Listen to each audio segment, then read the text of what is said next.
मौका देखा, न दस्तूर देखा, न पद की परवाह की, न गरिमा का लिहाज किया। मानो यूं कि महबूबा मुफ्ती को बस रामनाथ कोविंद की विदाई का ही इंतजार था। उनके दिल में तमाम नफरत का गुबार था। पूर्व राष्ट्रपति के बहाने बीजेपी पर हमले के लिए उनका बहाना तैयार था। निवर्तमान राष्ट्रपति ऐसी विरासत छोड़ गए हैं जहां संविधान को अनेक बार कुचला गया, चाहे वो अनुच्छेद 370, नागरिकता कानून, अल्पसंख्यकों या दलितों को निशाना बनाना हो। उन्होंने संविधान के नाम पर बीजेपी के राजनीतिक एजेंडे को पूरा किया। यानी जिस वक्त देश नए राष्ट्रपति का स्वागत कर रहा था, रामनाथ कोविंद को ससम्मान विदाई दे रहा था, कार्यकाल से उनका शुक्रिया कह रहा था, ठीक उसी वक्त महबूबा मुफ्ती सियासी हमले की तैयारी कर रही थी। पूर्व राष्ट्रपति पर बीजेपी के एजेंडे को बढ़ाने का आरोप मढ़ रही थी। महबूबा मुफ्ती ने अपने ट्वीट में कश्मीर के हालात पर जिक्र किया, दलितों मुसलमानों पर हमलों का जिक्र किया, तो बीजेपी ने फौरन पीडीपी अध्यक्ष पर पलटवार किया। ऐसे बयान को दलित राष्ट्रपति के अपमान से जोड़ दिया।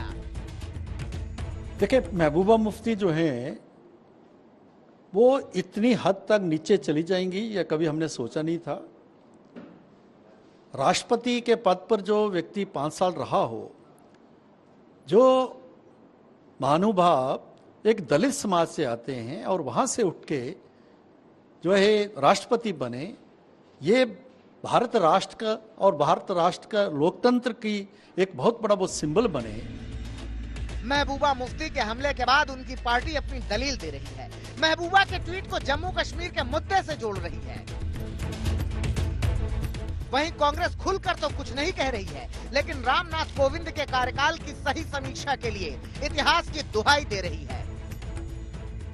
इतिहास जब समीक्षा करेगा तो ये तो देखेगा ही कि देश में तमाम संस्थान जो स्वतंत्र संस्थान थे उन पर किस तरह से राजनीतिक दबाव था और महामहिम राष्ट्रपति जी उस दौर में चुप रहे जब उन्हें बोलना चाहिए था, उन्हें हस्तक्षेप करना चाहिए था, जब विपक्ष को एजेंसियों के जरिए कुचला जा रहा था, जब ऐसे ऐसे कानून बनाए जा रहे थे जो जनता विरोधी थे, ऐसे में राष्ट्रपति जी को हस्तक्षेप तो करना ही चाहिए था।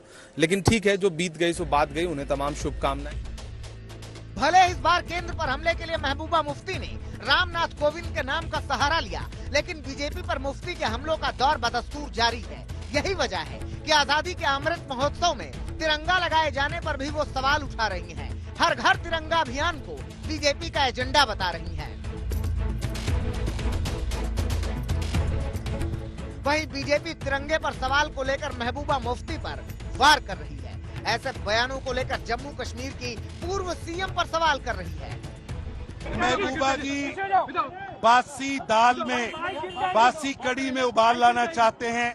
अब जम्मू कश्मीर उनके इरादों पे चलने वाला नहीं, ये आगे बढ़ चुका है। अब पद छोड़ते ही रामनाथ कोविंद पर जिस तरह से महबूबा मुफ्ती हमलावर हुई है, उस पर तमाम सवाल उठ रहे हैं। ऐसे बयान को लेकर बीजेपी नेता महबूबा मुफ्ती को घेर रहे हैं। श्रीनगर से सुनील भट्ट के साथ आज तक ब्यूरो।